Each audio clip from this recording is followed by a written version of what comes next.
Hi, I'm Andrew. And I'm Dave, and we're the IB English guys. Today we want to look at a sample student response in response to a great paper that was a paper that we explored in the previous video. It's about the human heart. It's about a doctor reflecting on listening to a human heart without a stethoscope. Sorry, Mr. Giles, I remember this paper well. I think I marked about 500 of them, for real. Yeah. So the first thing we want to do is we want to review the text and just go over the text and some of the aspects and the ideas that are in that text. Then we're going to look at the criteria and briefly mention those criteria to you guys and talk about some of the key language in the rubric. We're going to then look at the student response and kind of unpack that and look at some of the different moves that the writer made. And finally, we're just going to talk about what we like about this particular piece of writing. Yeah, it is a great piece of writing. But folks, I think it's important we just do a quick summary. Those of you who didn't catch the last video, just tell you a little bit about the text. Now, basically, this is a text about a doctor reflecting on his intimate experiences as he listens to the human heart and sort of this blend of traditional medicine with modern medicine. It's a very interesting text. Yeah, he makes references to early practices where doctors didn't have stethoscopes or classic beliefs about the human heart. And then he moves and he gives scientific language and scientific description of these sounds of the human heart and how they can detect abnormalities. He continues the piece by talking about some of his personal experiences, thinking back to what he heard in the ocean as a child and how that sort of mimics the sound of the heart. And then he ends with this fantastic anecdote, Mr. Giles, where he's talking about as a doctor, where he examined a pregnant woman and sort of putting his ear down and listening to the heartbeat of the fetus and just what an intimate and magical moment that was. It's really a beautiful passage. Yeah, it's so literary and beautiful, but also has some scientific language that can be challenging for readers. The first criteria is understanding and interpretation, and we want to think about showing that convincing and insightful interpretation of the implications and subtleties. What does that mean, implications and subtleties? That's a great question, Mr. Giles. I think it really refers to reading between the lines, going beyond the obvious, and thinking about the so what of the text, really thinking about those deeper ideas that the author may or may not have intended and really trying to bring those out in your writing. I love that. We also want to make sure we're having well-chosen references. We want to be in the text, we want to be referring to, we want to pick those nuggets of language from the text that we can put into our writing. Very important that we quote the text often. The next criteria is interpretation and evaluation. That word evaluation is an interesting one. Well, Mr. Giles, to me, an evaluation is a judgment. Of course, when you're in criterion B, you're looking at authorial choices and you're analyzing those choices for the effect on the audience. And you want to also evaluate those choices to see, did they make an impact? Did they really help the author further their purpose and their message? That is the evaluated part. That's great. So we want to keep that in mind. So organization and focus is the next criteria. That's criteria C. I think the idea of focus is really a part of the rubric now. We want to focus on the guiding question. We want to keep that in our mind throughout our writing. We also want to focus on an argument. We want to focus on an idea that we're trying to bring across. Yeah, and then of course the last criteria is D for language. That's where you want to make sure you're elevating your language, you have clean sentence structure, you're accurate with language. Even consider injecting a bit of rhetoric in your paper, trying to persuade the reader. I think these are all things you want to think about with respect to language. That's great. So this student responded to the guiding question, and I want to just read the guiding question to you. It says, how does the author use the combination of the literary and the scientific to convey his message about the human heart?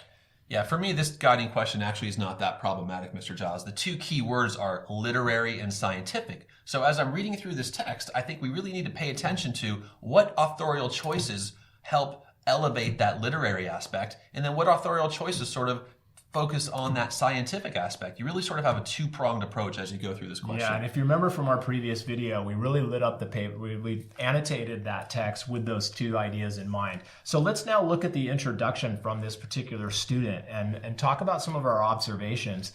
The first thing I notice is I like the way this student has started out the paper. There's some personality here and thinking about that in spite of all the differences of human beings, of gender and culture and race, that essentially our physiology is the same. I think that's kind of a beautiful thing to point out. Yeah, I think students have many choices when they craft their introduction. Oftentimes you see a stock intro, something that's devoid of voice or feeling. That's not this paper. This paper really engages the reader, and it makes me intrigued to continue reading what the student has written. Yeah. As we go through the introduction further, we see the orange lighting up quite prominently. We understand that the student is talking about Gavin Francis, the doctor and author of the piece.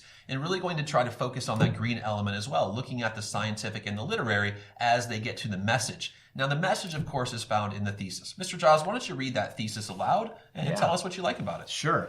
Throughout this text, Francis combines various literary elements with scientific terminology to present his perspective on human anatomy. This combination of the literary and the scientific instills an appreciation for the flow of the melodic blood in the human heart within the audience, highlighting the rhythms that essentially define human life itself. Mr. Giles, this student really brought the heat on that one. I'm sorry, that is a fantastic thesis. Tell me what you love about it. Yeah, I think, again, it's using that wording of the guy in question. It's really talking about that idea of the appreciation for the flow of blood in the human heart. I think that's, again, and the idea of like thinking about the rhythms, that's, again, a big part of this text. Mr. Giles, I would like to draw attention to one aspect of the intro, and I'm sure some teachers out there have noticed that. This student has included a section on the target audience and a secondary target audience as well. I believe that's sort of a leftover from the old course. Of course, you can mention that in the introduction, but you are by no means required to identify that and talk about that unless that's in the guiding question. For me, this is a nice add-in. I think it really elevates the paper, but of course, that's not expected in the new course. Yeah, it's not on the rubric, but I think it's always good to think about who's this text written for and who's going to be reading this text, and there's nothing wrong with that. But again, it's not the primary focus. No, but ultimately, it does show more understanding and knowledge, and we like that. Yeah, we do like that. I think there's room for that in the new course as well. So this was written by a student in the new course, and so I think this is something to keep in mind. And it was also written in the exact amount of time that students are given. Okay, let's take a look at the first body paragraph and make some observations about what we see. The first thing I notice is that this topic sentence has that introduction to the literary elements that are going to be seen. It's making a reference to a technique that's there, but it's also thinking about the beauty of nature and the melodic nature of the human heart. So there is an idea attached to that topic Yeah, you sentence. definitely want an idea. I discourage my students from building paragraphs around features. I think you want ideas and then using the features to support your ideas. The thing I noticed, Mr. Giles, is those well-chosen textual references. Some of that language is absolutely beautiful. Churning, frothing, whips up the waves. That is beautiful literary language. Those are the references I probably would have chosen myself. Yeah. And I just think that's an excellent choice to add those in there. Yeah, there's a real attention to that sort of metaphorical language that's there too, and the imagery. So I think there's really nice attention to the literary elements that stand out when I read the text. Let's see how the student did on the scientific, because we see the next paragraph. It is in the topic sentence rather. We can see the words scientific terminology lit in green, so we know that the student has shifted their focus to the second aspect of the guiding question.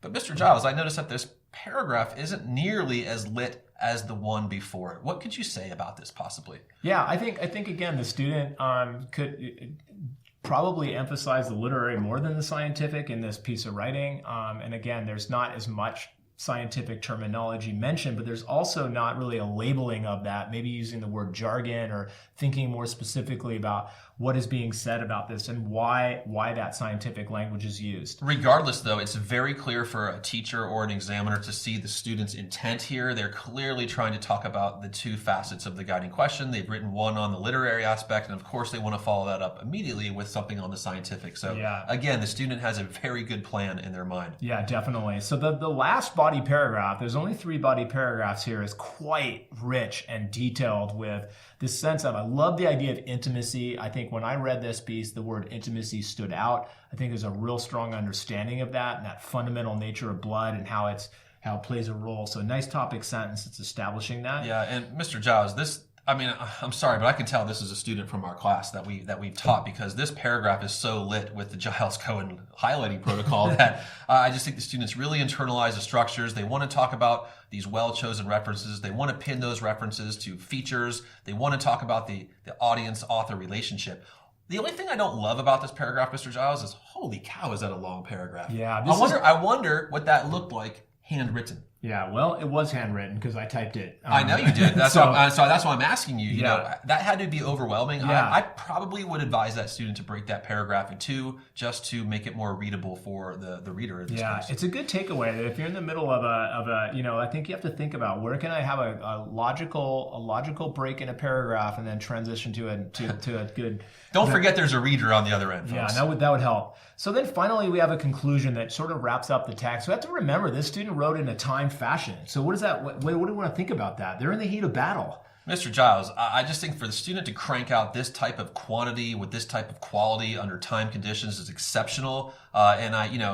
Does the paper have some shortcomings? Possibly. But again, I mean, this was done in a live situation, and I think this is not a processed paper that you find on other websites. This was written in about 70 minutes, so I just think that the student has done incredibly on this. Yeah, I do too. I think, again, going back to that criteria, let's think about there's a very strong understanding. I think the well-chosen references stand out to me. It's covering the text in its entirety. It's looking at beginning, middle, end of the text, so it's really wide-range knowledge. The focus is outstanding. We can see the green highlights throughout. They've tackled the scientific. They tackled the literary. They have really strong ideas. The language is elevated. There's a range of sentence structures and punctuation. This is some shade of 7. If you want to ask me, is it a 20, 19, or 18, I really don't care because this is some shade of 7. Yeah, I agree with you. I think it's, again, strong writing and a good sample for you guys to think about, to apply some of these strategies for yourself. And yes, every paper one can be improved. We have to remember that we're writing in a time situation. You don't have a chance to rewrite. You're not on a computer. There's no spell check. This is just your best shot. But again, good planning, good thinking, and good strategies is going to produce a better paper one, and that's a rewarding experience. It is a rewarding experience. Now, in closing, students, please don't forget our entire process. Going back to the other video, we went through 3 readings, we've done serious annotations, we've created a rudimentary outline, we crafted a thesis, we've highlighted, we've lit it up, and we've executed exactly as planned. This is a strong piece of work, and you can also create a piece of work like this. Please continue to take our advice, follow our ideas, stay with the channel, and we believe you will be successful with your IB English. I totally agree. I couldn't say, I just think when you get out of when you produce a piece of writing that's your best work and you feel like you showed understanding and rich thinking, that's a great feeling. We love that. That's a rush. Like that. Folks, I hope this was meaningful for you. I hope it's valuable. We'll catch you next time. Thank you. Thanks, guys.